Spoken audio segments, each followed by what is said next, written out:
We've had a 33% increase in ARPU in prepaid. The churn's dropped like 35+%. Even our postpaid ARPU's increased because what is happening is they are using the devices more. They're using what we've established more, and they're purchasing other things because the money's not just in the advertising. Welcome to CVM Stories, the podcast on customer value management.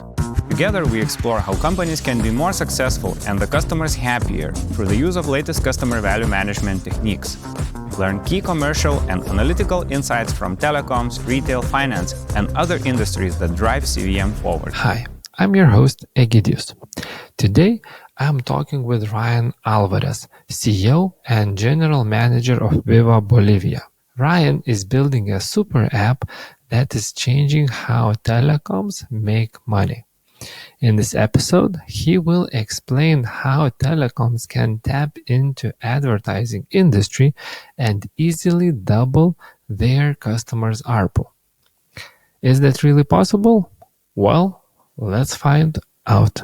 Hi, Ryan. Thank you for taking your time. I know that as a CEO, you are super busy and your schedule is always overwhelmed. So thank you for coming to speak with us. And Ryan, I know that you have a very colorful and interesting career journey. Could you tell us a little bit about yourself and how did you become a CEO? Sure. Thank you. Thank you for inviting me. It's a great opportunity, not just for myself, but for my company. So I appreciate it very much. So I've been in a family of entrepreneurs. My family, on my father's side, immigrated from Cuba in the late 60s, working their way to the US. And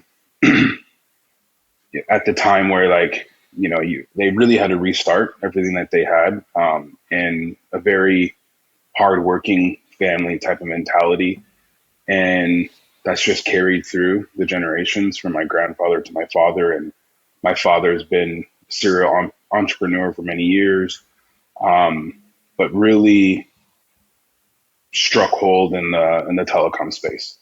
In the mid 80s, my father and my uncle started an infrastructure business. And from there, multiple family members have worked for the business, and including myself. As soon as I graduated high school and was in college, I was started off in pretty much every sector that we had into the company, which now looking back was very advantageous for me. And I really appreciate my father doing it. At the time, it sucked because I went from, doing actual, construction, digging ditches, and then we're, constructing cell sites, to then site design, and then started working in the structural engineering department.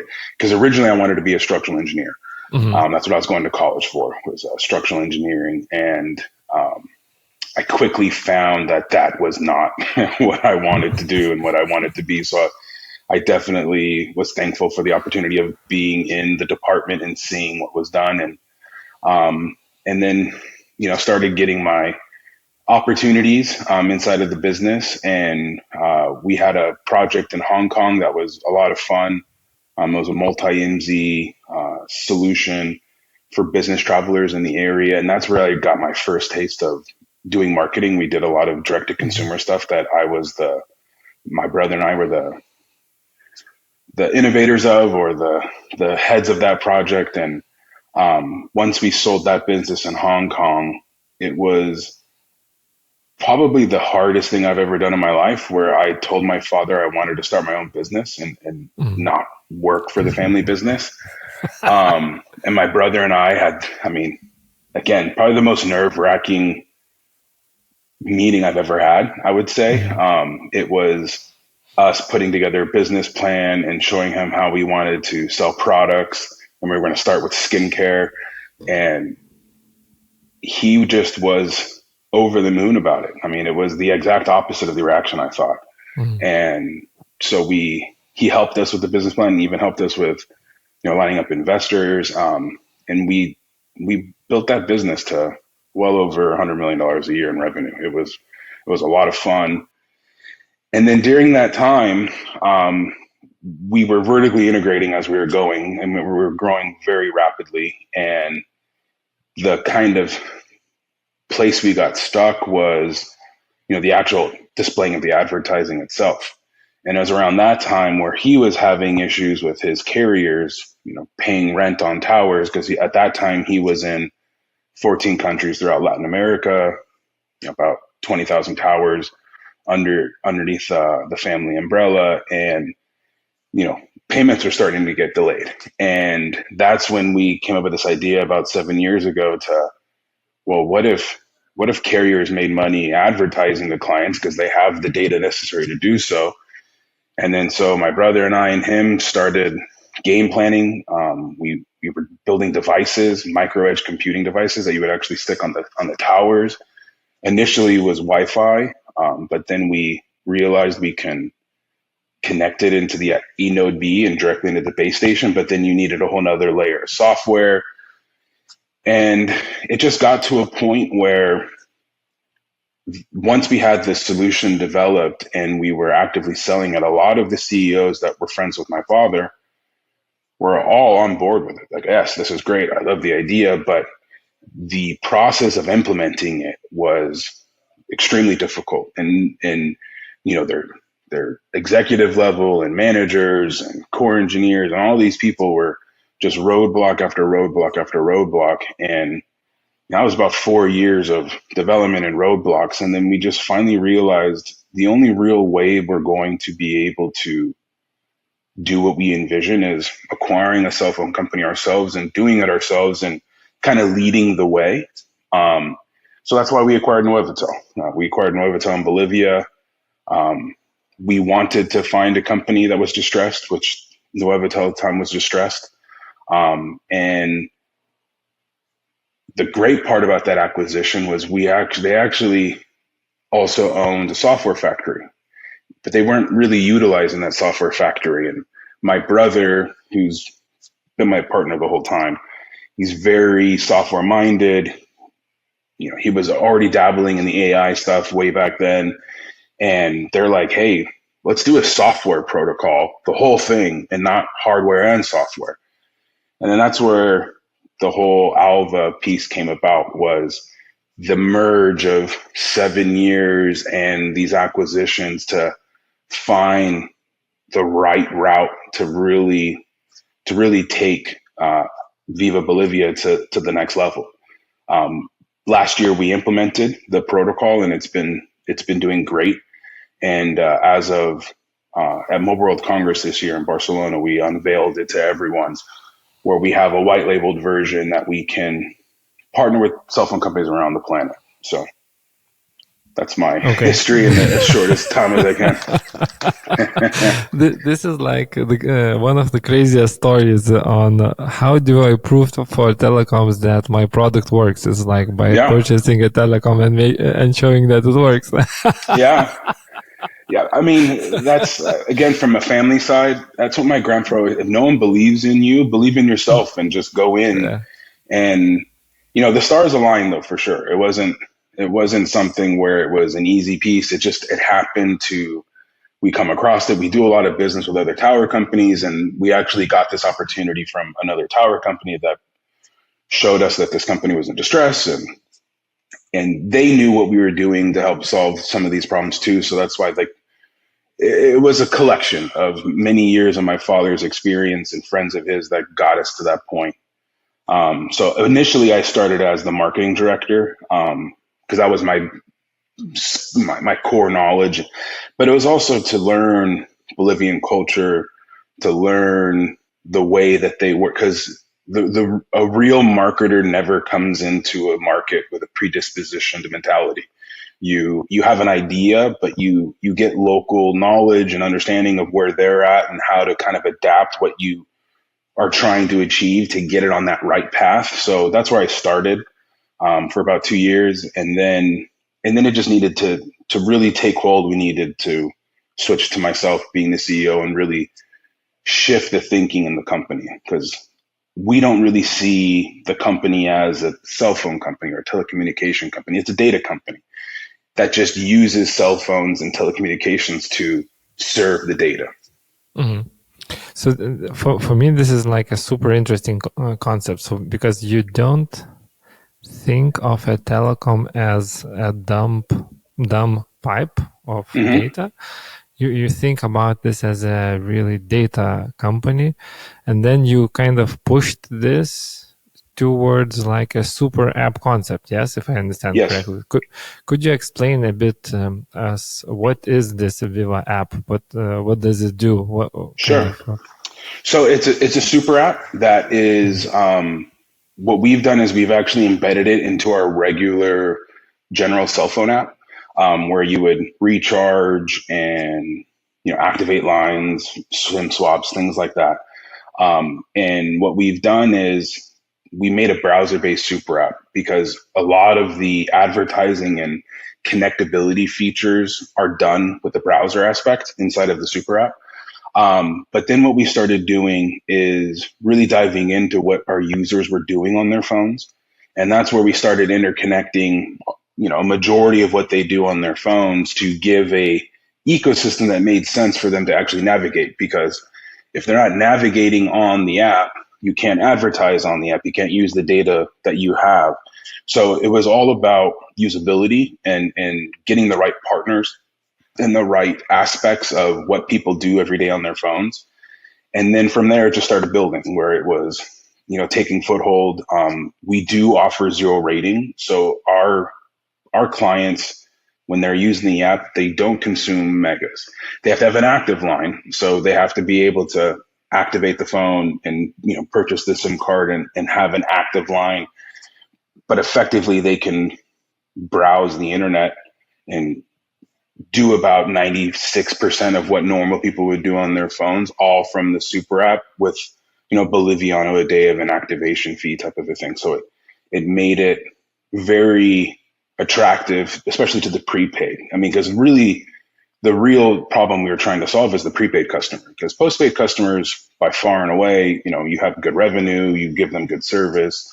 The issue, especially in Latin America, is 80+% are in the prepaid market, and you're getting a few dollars, $3, $4 a month, ARPU, and that's never a good business case when you're trying to build out more networks and the amount of investment needed, especially 5G and 5.5G that's out now. The amount of sites you need is just massive, and there has to be other ways to generate revenue than the couple bucks you're making from the prepaid side. So it was all about usability. Okay, so do I understand correctly that you basically kind of build an app which is a fully fledged browser? You can basically browse all internet through it, Yeah. but you have like landing pages and you have some kind of special headers or something to basically show the commercials because it's a browser, we're able to, and we control it, we're able to actually swap out ads in the locations that would normally have advertisement, third-party applications. So there's an intrusive layer of advertising, and it depends on what level of Alva you have. If it's just the simple 1 Boliviano a day type where it's activation, your line's active, that one has intrusive ads. And there's a premium version that obviously you pay premium for that doesn't have those intrusive ads, but we do replace ads in many different areas of the browsing experience. And we do take control over the search functionality. So if they're searching for a flight or a ticket, like we actually will prioritize that, coordinate that with other sponsored listings or products that are in our marketplace, and correlate what they're looking for to products that are available with our advertisers. The key is the machine learning. The machine learning that we built, that my brother built, is the more data it's obviously learning from, the better it is targeting the consumer of what they're actually looking for and products they actually would want to purchase. And that's really where we've seen the biggest difference between us and other super apps or other advertising-based types of companies' applications. Our click-through rate's just higher. It's substantially higher. And it's because of that data. It's because of that machine learning that we're able to do that. And then that in turn gives a better return on investment to the advertisers who are advertising on the platform. Okay. So, Ryan, and here's a sensitive question. Yeah, and the most important question. So, please. were you able to earn money from that advertisement? Absolutely. Yeah. The great part of the super app environment is it's not just the advertising side that we earn revenues on.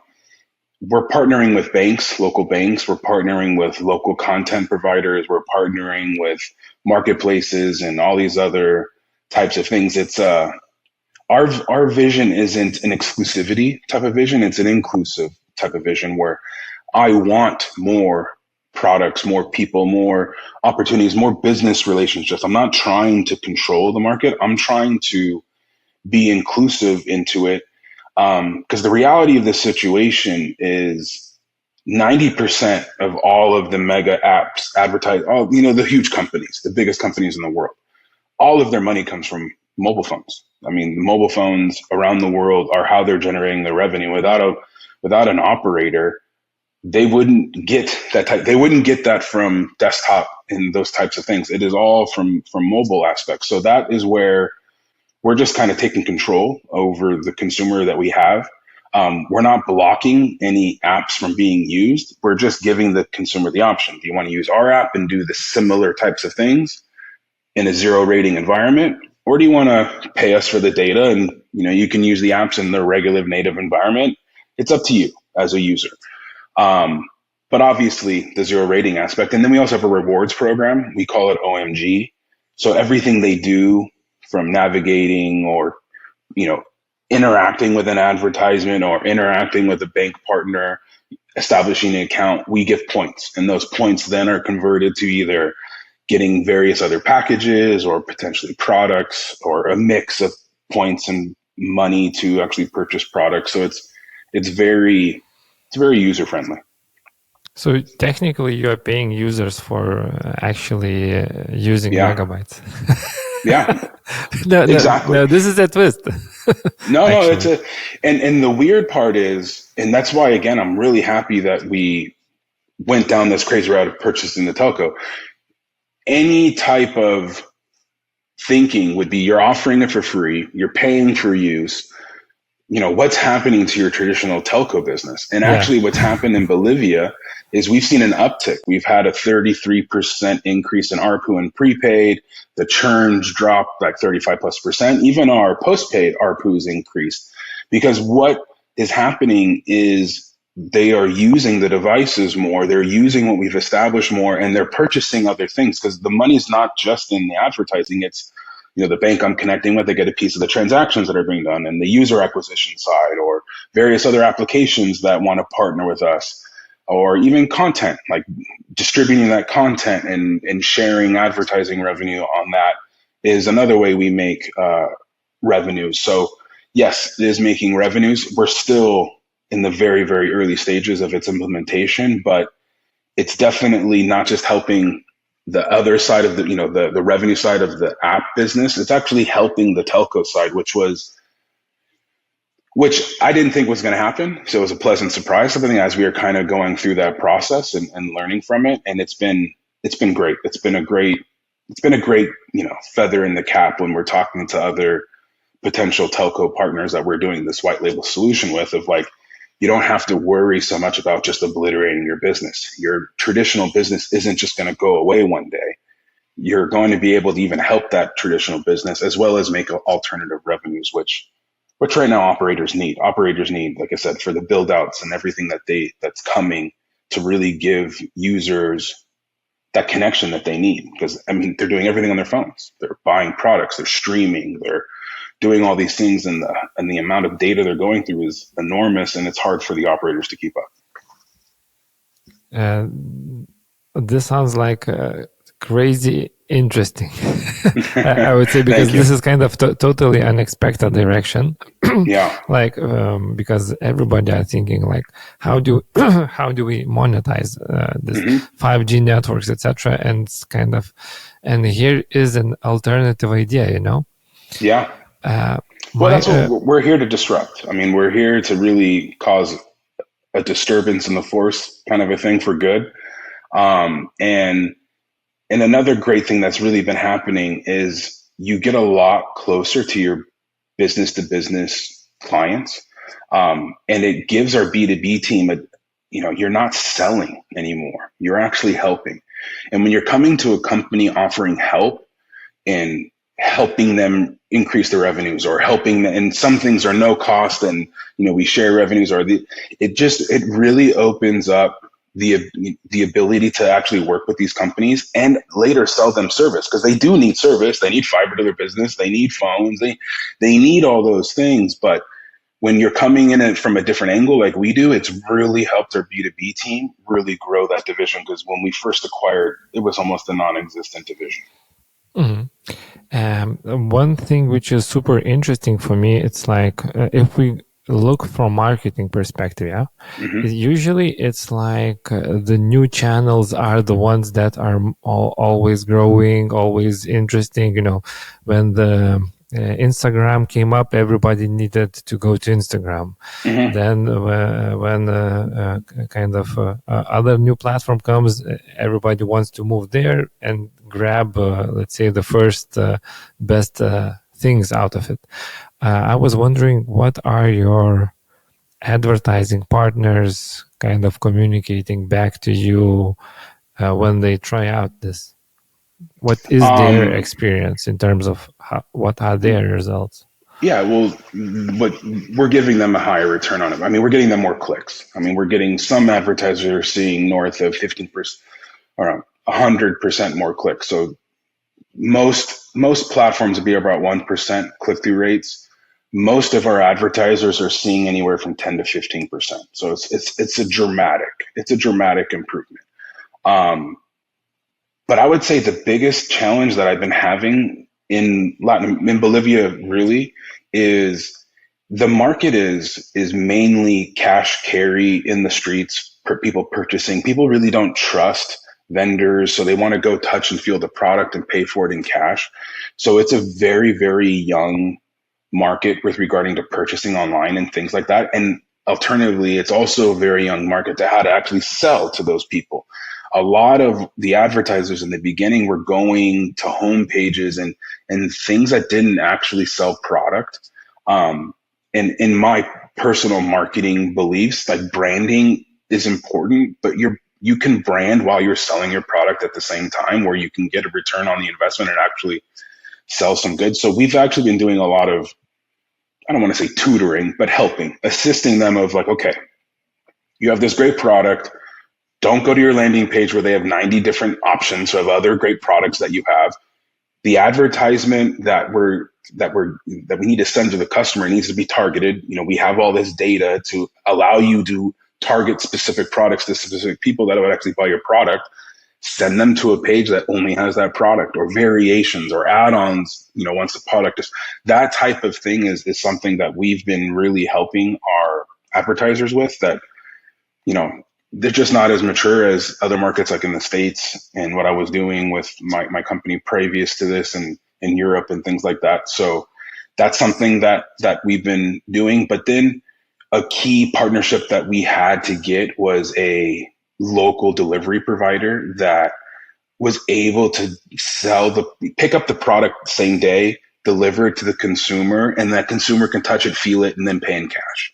And that was a main piece for us to really start moving the needle, and start getting to the point where like our street teams now go to businesses and say, hey, let me take pictures of your products. Let me help you sell these products. It costs you nothing. We take a percentage of the sale. It's very easy. We'll do all the work. And now that a local delivery guy will go pick it up on motorcycles, deliver it to the consumer. Obviously can't be refrigerators and things like that. That's a whole nother situation to deal with. But, that really has been helping us move the needle to kind of force the consumer to start that process, to start feeling comfortable in that process. And then as it continues, it'll just keep growing, because the market potential is massive with regards to that. So, but what you're saying is like, do I understand correctly that actually the digital area is still growing Oh or yeah, has a lot of space, let's say in Latin America, yeah, and you can actually slice a piece of advertising all budgets because they are hmm just kind of growing now. exactly.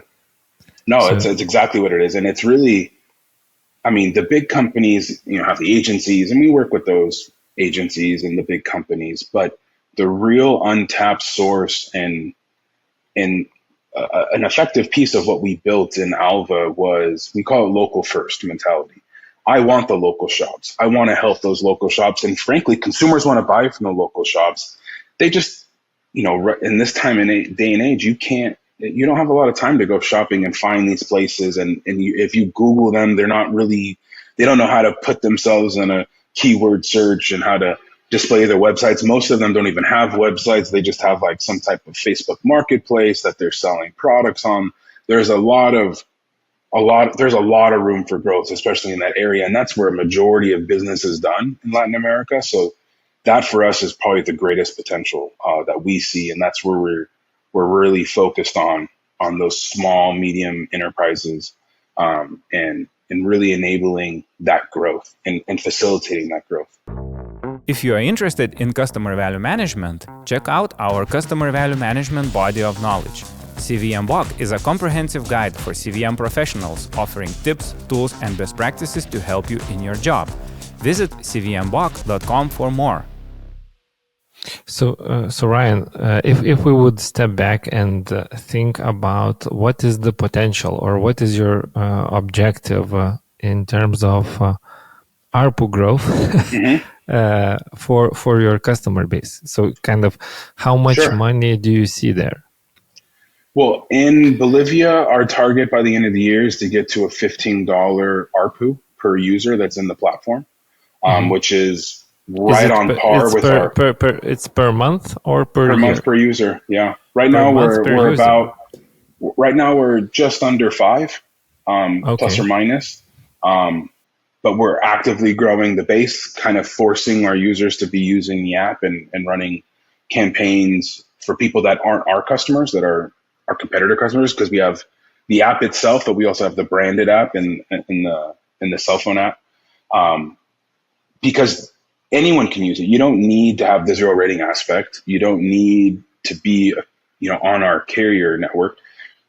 In Bolivia, especially, anyone can use it. Anyone can get the points. Anyone can purchase the products and utilize it. But the real vision is to completely change the telecommunication industry. That's why we were in Mobile World Congress. That's why we created the white labeled versions. We even have sub white label versions where like other, because what we're doing in Mexico, because we have an operation in Mexico as well, and there's a lot of unions in Mexico, and there's a lot of unions of unions. So what we actually were able to do is make a version of the super app that can be skinned very quickly from the telco provider to actually doing another skin of like a union in that area that they can manage themselves. So very quick, change the colors, add some logos, even some APKs to actually load their existing app into the application, and then they have their own version of the super app, but it's all connected to the same backend architecture. But really, like I said, it's to really just change the industry on its head. It's really to show others that you can jump in the deep end. You can actually go head to head with those big companies and provide services to advertisers and to your consumers a better service and make good money. I mean, realistically, in other areas, Europe, US, that are more developed, I mean, on rough based numbers, it's possible to get to the 20, 30, $40 ARPUs. I mean, it's possible to make more money using this than delivering the service. And that's where, I mean, I don't know how much lower you can go than $3, $4 a month ARPU, but the eventuality is, the way I see it, in 10, 15, 20 plus years, or however soon that could be,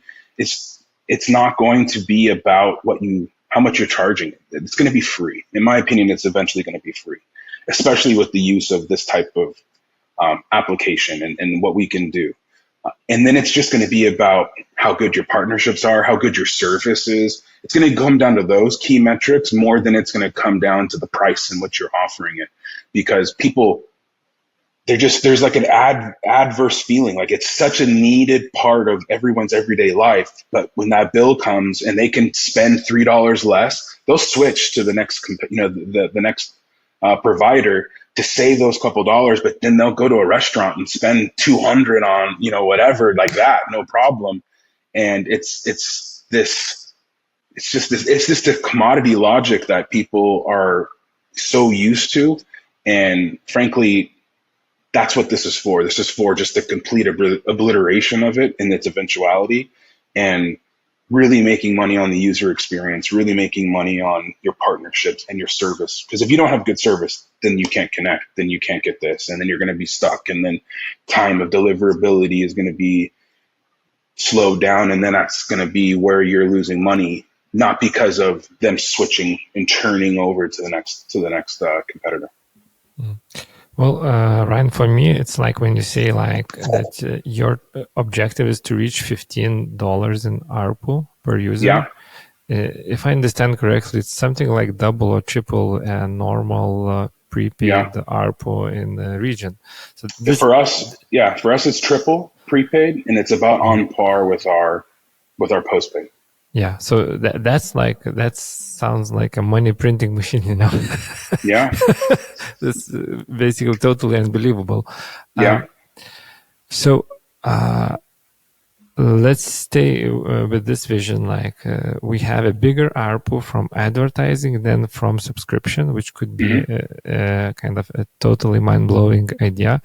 Now, let's talk about the challenges. Like, how do we drive the adoption from the consumer perspective? It's like, I don't think that they understand what you do super easily. How do you drive them to use your service? What are the challenges there? Yeah, that's a great question. Initially, we had a separate application, and that's where we came up with the white label than the existing cell phone application. So there's portion, like new customers, it's mandatory. You can't activate it without downloading the app and without going through the onboard process to activate that app. And then effectively that gets the user base there. And then realistically, it's just reminders. If they're utilizing Facebook outside of the ecosystem, it's like, hey, you just lost on 200 points because you could have got 200 points by doing this. And it's utilizing the ad engine. So the ad exchange engine that we have, we tie it into, stat push or SMS types of message and deliverability. And it's just, you can't send too many reminders because then you're just annoying the customer. So it's that fine balance of giving them information like, hey, if you did this here, you already have the application. You would save money, you would earn points, you would, those types of things is really what's helped us drive the usability. But really what it is continued partnerships. If you don't have the content that they want to watch, if you don't have that latest app, the Snapchat or whatever's popping in, or TikTok and a lot is growing in a lot of places. If you don't have that in there, then the user's not going to use. If you don't have some type of way for them to check out or some type of fintech or banking interconnection, they're not going to purchase anything. If you don't have these elements, they're not going to use it. So it's really about using the data that you have, because a lot of telcos there's companies that all they do is go, hey, telco, let me go and help you DPI your own data, give you some great tools of what they're doing and how to make a better plan. But for us, it's not to make a better plan, it's to make a better user experience. What are your users doing?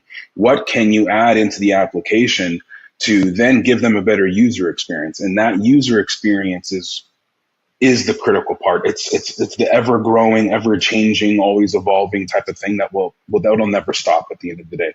That's how you get the users. And then, we call it chicken and egg, but realistically, if you get the users, the advertisers will come. When your cell phone providers are connected to everyone pretty much on this planet. So by getting more partners, more users into the global, association that we're kind of building, the more advertisers will come. And when you perform better than any other platform, then they're going to give you more money. So it's kind of one of those things of you got to get your users and the content necessary to get them to use it. And then attracting the advertisers to advertise to them is a critical piece. So talking about the second part, like attracting advertisers and partners. Yeah. So how much work do you need to do there? Because like adding all the financial services, etc., it requires quite a lot of partnerships and partners, integrations, etc. Yeah. So what was your experience here? Yeah. So my experience there was we really leaned on the B2B team and their existing relationships and customers we already had in our B2B area. And then the street team aspect, like us in Bolivia and most cell phone companies have, employees that go into the markets, distribute SIM cards, distribute recharge cards. And those are the same people that are loading up the small and medium businesses in our operation. So that's how we're getting growth from those areas. And really the easiest way to get them in is loading their products in the marketplace because it's free. So the easiest lead in is like, hey, let's load your products in the marketplace. Let's get it to where people can search for it. And we only charge a percentage. And that really makes the barrier to entry very easy. And then from there, as they're building traffic, we'll send them a report like, hey, by the way, this many people searched for a product just like yours. If you did this or advertise this way, we can actually help you funnel these customers directly to you because they're looking for these types of products and you have them. So the system actually helps us identify where we should go. And then we just use data of what the customers are doing on the application, serve that to the advertising agencies or the companies and say, it only makes sense for you to come here and try it out at the very least. And then from there, it builds. Like most of our advertisers that have started have built their spends considerably, and that's where that's the only way you can really dive into that market is give them an easy way in with nothing, no cost, show them some data, and then from there really give them that ROI that they're looking for that the system provides.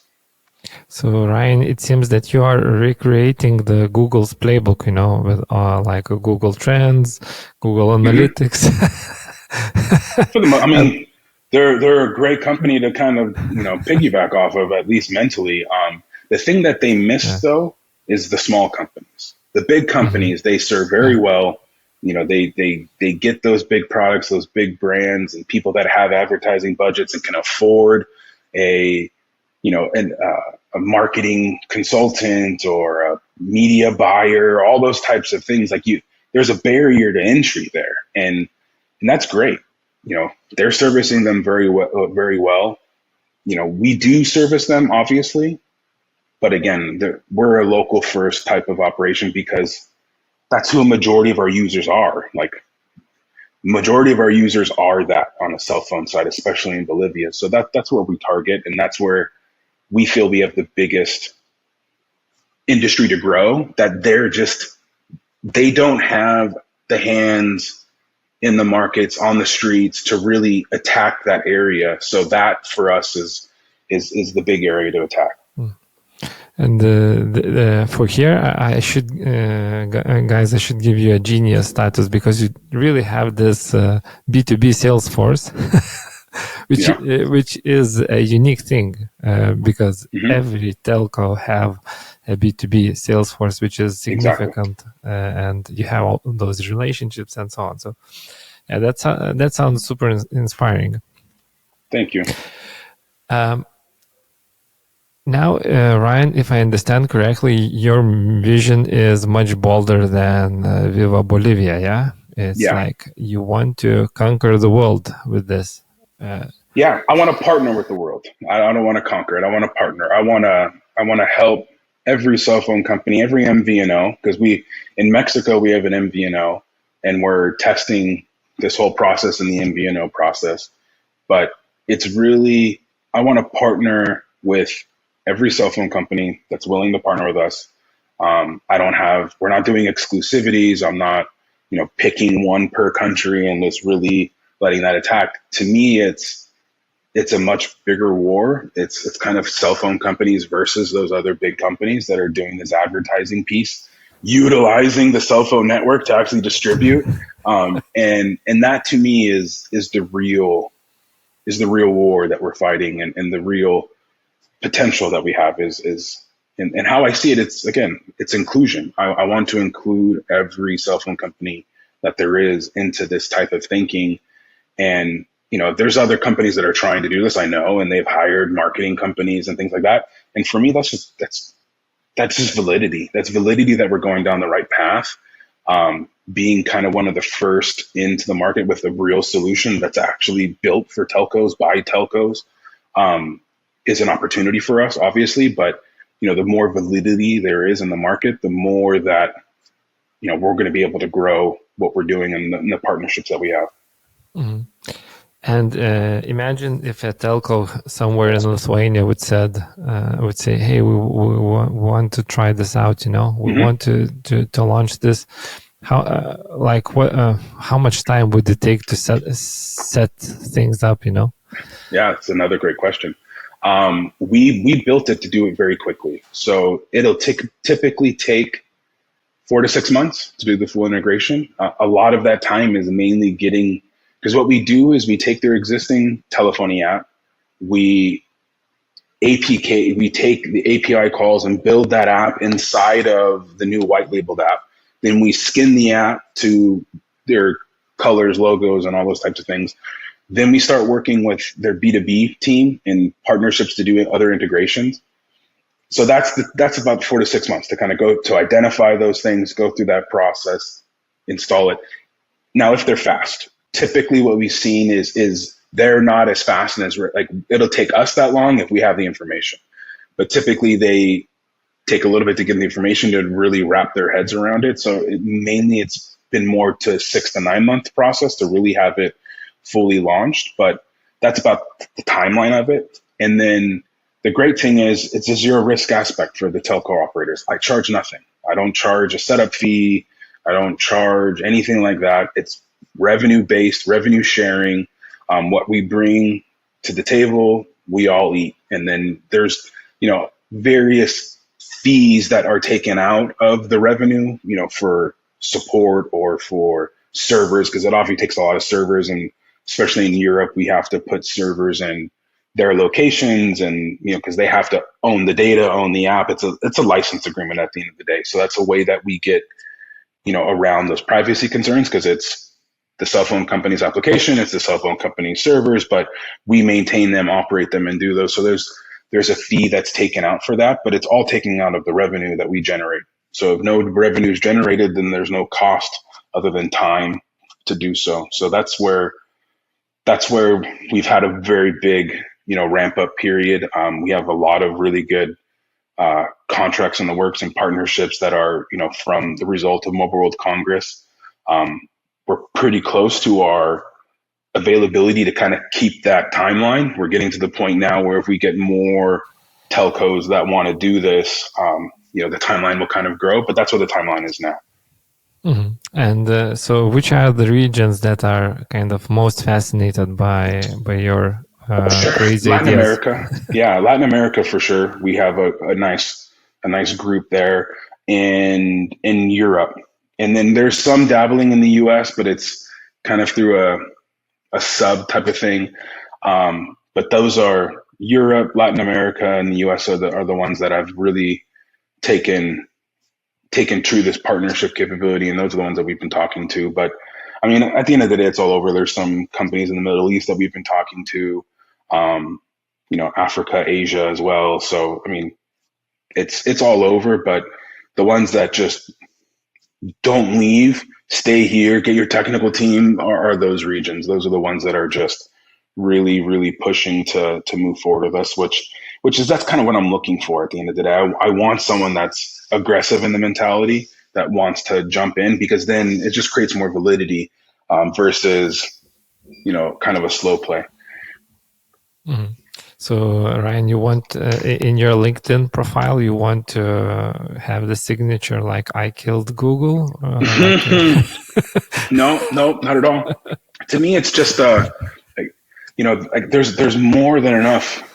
There's more than enough space on that table of advertising. So no, I wouldn't say I'm trying to kill Google. I'm just trying to. I'm competing with them. There's no shadow of it out there, but they're the big gorilla in the room. So at the end of the day, they're dictating a lot of things. But I just want to see at the table. I just want a piece of the action that they're not looking into, and really showing them that it's necessary to partner. I mean, at the end of the day, who knows what could happen in the future, but it's the necessity to partner. Like GSMA has this thing that they call it fair share, like, hey, give us a fair share and those types of things, and which is great. But I don't know, the way my family has lived our lives, it's, you got to go for it. You got to try to get this yourself. You can't expect someone to help you. Help doesn't come. Help comes when you're a potential threat or a potential partner. Those are when the timings of the help coming aspect of it. But like I said, what we're doing is completely different than what Google does. We actually have a much broader avenue path and a much broader partnership path than they do. So there's elements that we compete against them, but then there's elements that we compete against other fintechs, and there's elements that we compete against other marketplaces and those types of things. So it's not a singular focus that we have. It's just what does the customer want? What do they use? And how can I provide them a better experience? I mean, that's what it comes down to for us. So we compete against everyone that those customers touch and feel at the end of the day. It's very interesting, Ryan, that we are talking about this super app as a product, but in reality, it's all about customer value management or bringing more value to the customers. It's always. I mean, that's our motto. That's our core ethos in the company is, and that's where the company, when we purchased it 2.5 years ago, they were the best customer service based company. We have a massive amount of agents. The dedication to serving our customers was already kind of ingrained. So adding this just helped with the overall adoption of the company itself to like this crazy idea. Cause like, it's one thing to, purchase a company. We're a bunch of Americans, from Latin America, but we're a bunch of Americans coming into a Bolivian country saying, okay, everything you've been doing is now going to change. And it's something where it was a process for sure to get them to buy in. First, to get them to understand, like that was a process. Like, hey, look, this is the idea. This is what we're trying to achieve. This is how to, and there was turnover involved really, because there's people that have just been in the space for 20 plus years, and this is the way you do it. And it's like, no, it's not anymore, at least. So that was a big hurdle for us to do. And I'm kind of seeing that as we do, meetings with our partners that we have today with telcos all over the world. There's a group of people that are early adopters, and then there's, the different people in the, the marketing side or the IT side or the legal side, just like, nope, you can't do that. Look at this.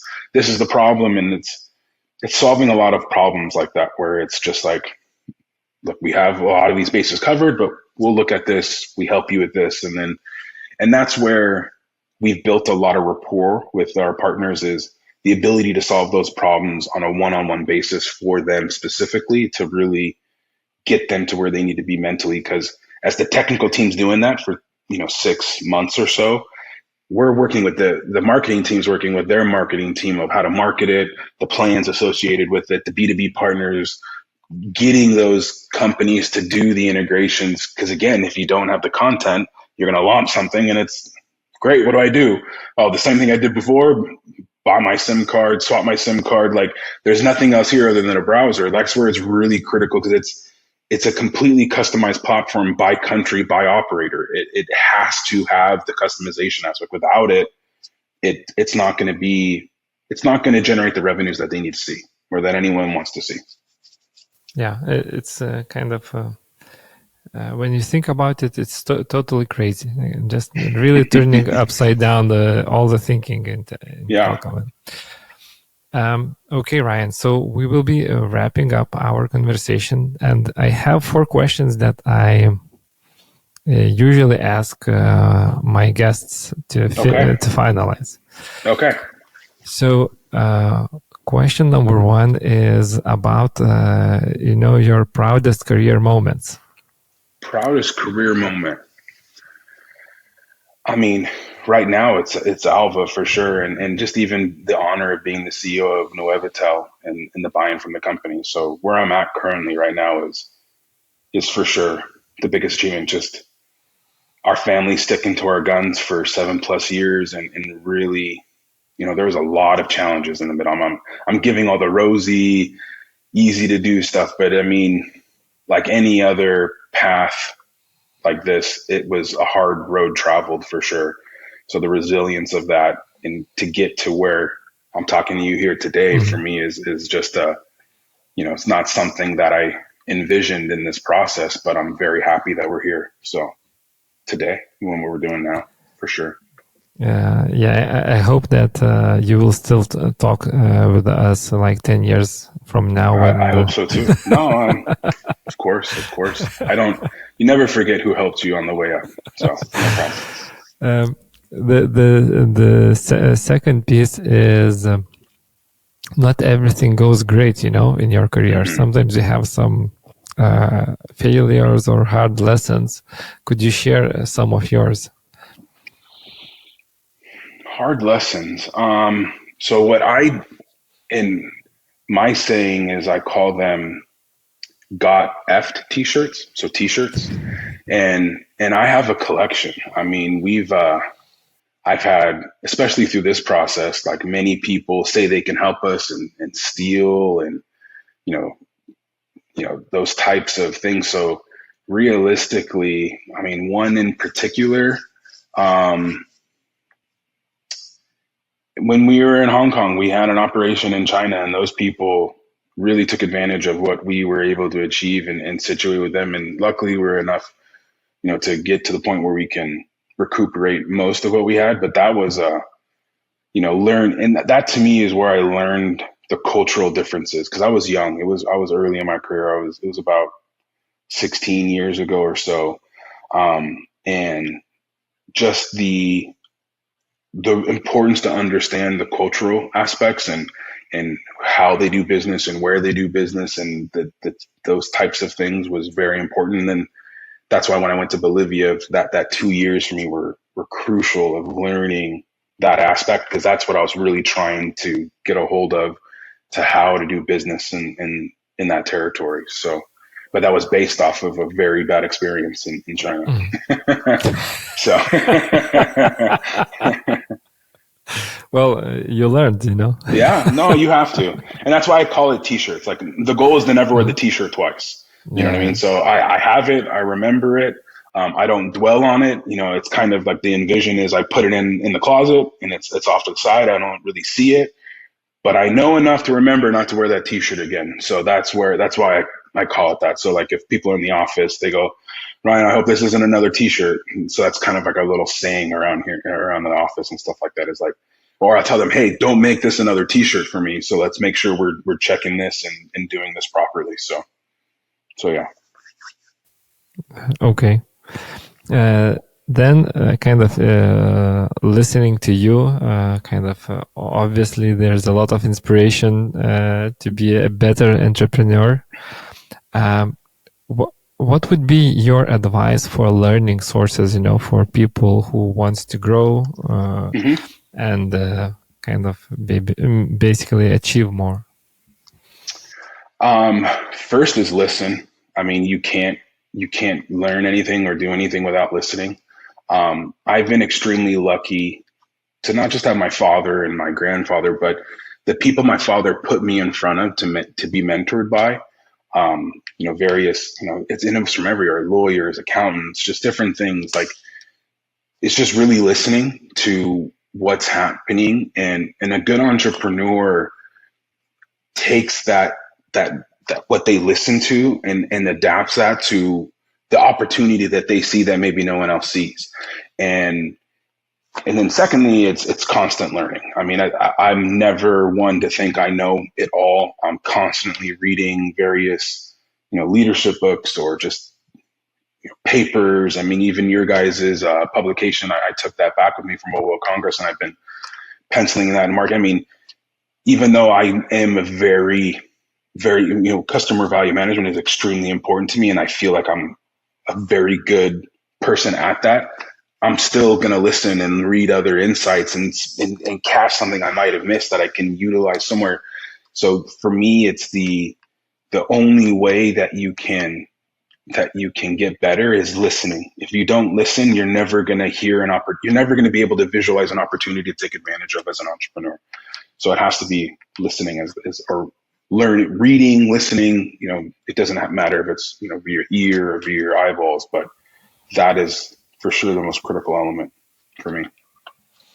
And the last question will go for you as a marketer. So we have this mission of making customer value management field famous, because this is kind of a pretty unknown area. What would be your advice? How can we make it more famous?